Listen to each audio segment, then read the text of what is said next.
MVP, MVP, MVP. The GOAT. Caitlin Clark wins MVP of FIBA. Has not been playing. Fresh off of injury, shows up and wins MVP. We gotta break this. Watch that celebration. That's not just excitement about winning an award, that's vindication. Because for 8 months, Caitlin Clark hasn't touched a basketball in competitive play. 8 months of recovery from injury. 8 months of critics saying she couldn't maintain her rookie season momentum. 8 months of speculation about whether the pressure finally got to her. And then she shows up in Puerto Rico for the FIBA Women's Basketball World Cup qualifying tournament, steps onto the court with the senior national team for the first time, and walks away with tournament MVP. Not just a participation trophy, not just a nice story, the actual MVP determined by performance metrics, not fan votes. Greatness, talk about it. Let's take a look, man. Caitlin Clark, it's official tissue, y'all. Y'all know what it is. It's official tissue. We don't gotta play games. We don't gotta speculate. Caitlin Clark is the MVP of the FIBA tournament in her debut on the senior national team. What we talking about? Y'all still trying to start Chelsea Gray? Y'all still trying to start Chelsea Gray? What we talking about? Here's what makes this significant. This wasn't some exhibition tournament or charity game. This was FIBA competition representing the United States on the international stage. The senior national team, not the under-23 squad, and the coaching staff didn't exactly make it easy for her. Carol Lawson started Chelsea Gray in every single game. They experimented with lineups that had Clark playing out of position at small forward. They brought Angel Reese off the bench before giving Clark starting minutes. They even had Paige Bueckers in the rotation ahead of her in certain matchups. The message was clear: prove you belong here, earn your minutes. So Clark did exactly that. She led the tournament in 5 statistical categories: first in points, first in assists, first in true shooting percentage, first in plus minus, first in 2-point field goal percentage. The United States went 5-0, and Clark averaged 11.6 points and 6.4 assists per game while playing limited minutes in a system designed to feature veteran players.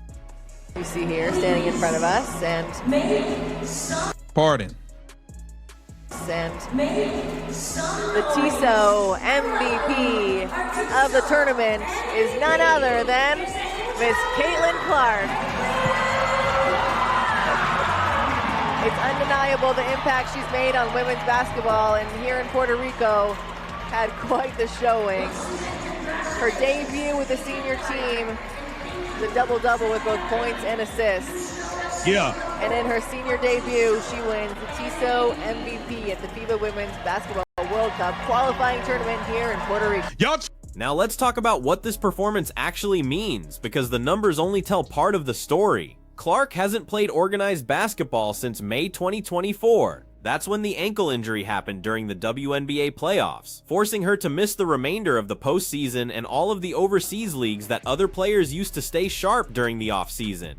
While Brianna Stewart was playing in Turkey, while Aja Wilson was dominating in Russia, while Diana Taurasi was collecting checks in China, Caitlin Clark was rehabbing. Physical therapy, strength training, shooting drills in an empty gym, no game speed, no defensive pressure, no 5-on-5 competition to maintain her timing and rhythm. Professional basketball players will tell you that 8 months away from competitive play is an eternity. Your conditioning suffers, your shooting touch gets inconsistent, your decision-making slows down because you're not reading defenses in real time. Most players need at least a month of scrimmages and practice games just to shake off the rust before they're ready for meaningful competition. Clark had none of that. She flew to Puerto Rico, participated in a few team practices, and then stepped directly into FIBA tournament play against international competition. And she didn't just survive, she dominated. Real deal. Let's take a look at what she did. First in points, first in assists, first in true shooting percentage, first in plus minus, first in 2-point field goal percentage. Caitlin Clark doing what the GOAT does. Get this CBA signed, because this is just the beginning. This is just the beginning.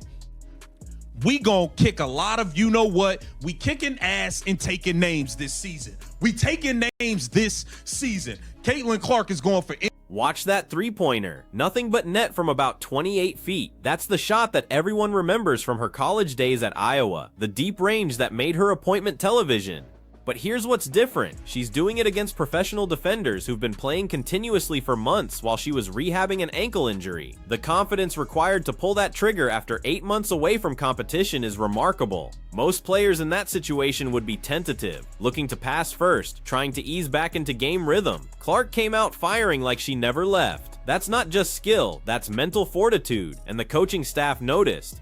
By the third game of the tournament, Carol Lawson had adjusted the rotation. Clark was getting more minutes. The offense was running through her in critical possessions. Chelsea Gray was still starting, but everyone in the arena could see who was controlling the tempo when it mattered. And Clark is the MVP.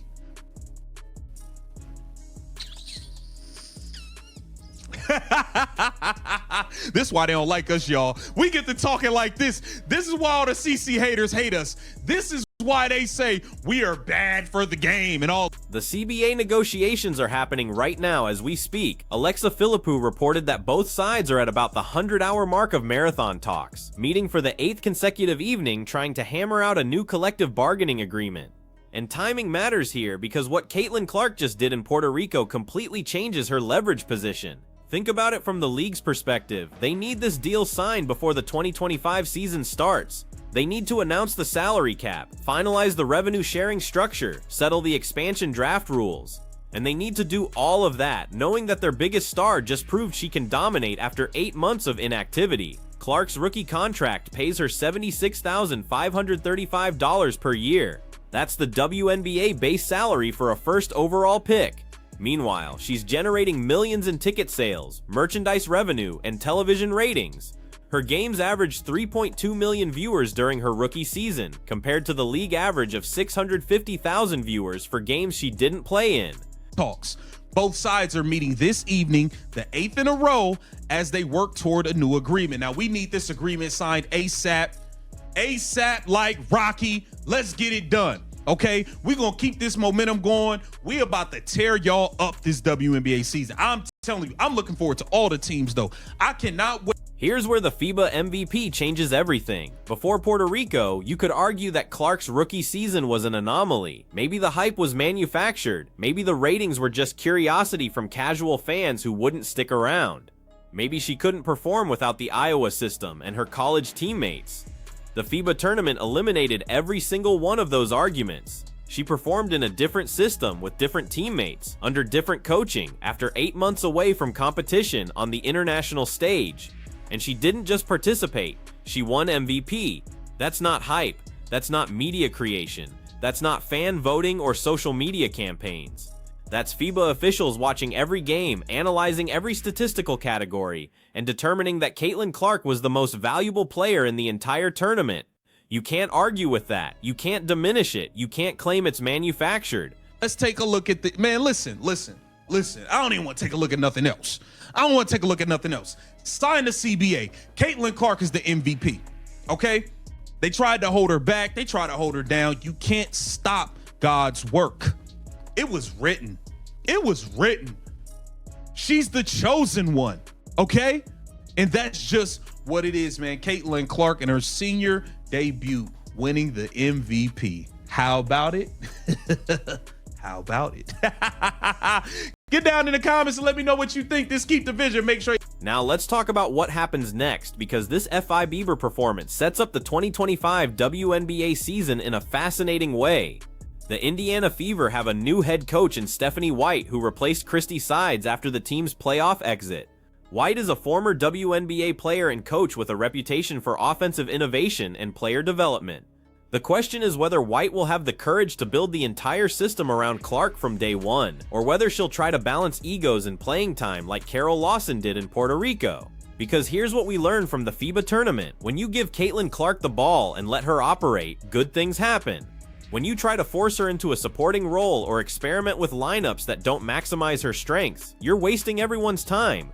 The FIBA have the pieces around her now. Aaliyah Boston is developing into a legitimate interior presence.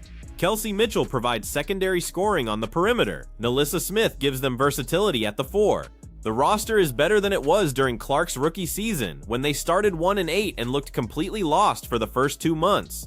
But roster talent only matters if the coaching staff uses it correctly, and that's where Stephanie White faces her biggest test. Does she have the confidence to hand the keys to a second-year player and say, "This is your team, run it however you want"? Or will she try to implement some complicated system that dilutes Clark's impact in the name of ball movement and defensive balance?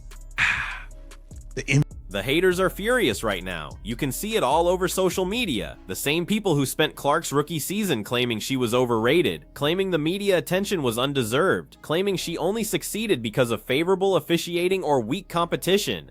They're scrambling to explain away the FIBA MVP. Some are saying the tournament didn't feature top-tier competition. Others are claiming the MVP was a political decision to promote American basketball. A few are even suggesting that 8 months away from the game actually helped Clark because she came in fresh while other players were tired from the long season. It's exhausting watching people twist themselves into knots trying to avoid the obvious conclusion. Caitlin Clark is an elite basketball player who performs at the highest level regardless of circumstances. She did it in college, winning back-to-back National Player of the Year awards. She did it as a rookie, breaking the WNBA single-season assist record. And now she's done it on the international stage after 8 months away from competition. At some point, you have to accept the evidence. This isn't luck. This isn't media hype. This isn't favorable treatment from officials or coaches. This is a generational talent doing what generational talents do, dominating every level of competition they face. The WNBA season starts in May. That gives Clark about 4 months to continue her rehab, get back to full strength, and prepare for what should be a breakout second season. The Fever will have higher expectations this time. No more excuses about roster construction or coaching adjustments or learning curves. They have the talent, they have the coaching, and they have the best player in the league. Stephanie White's job is simple: stay out of the way, don't overthink it. Don't try to reinvent the wheel. Give Caitlin Clark the basketball and let her cook. That's what Carol Lawson eventually figured out in Puerto Rico. That's what led to the FIBA MVP, and that's what will lead to success in the WNBA. The CBA negotiations will conclude soon, hopefully with a deal that properly compensates players based on the revenue they generate.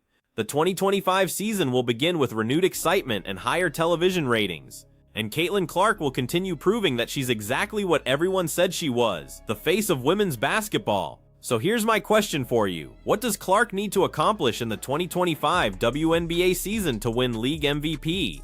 Does she need to lead the Fever to the playoffs? Does she need to average a certain number of points and assists? Does she need to break more records? Or has she already done enough to prove she deserves it regardless of team success? Drop your thoughts in the comments, because this is going to be the biggest storyline of the entire season.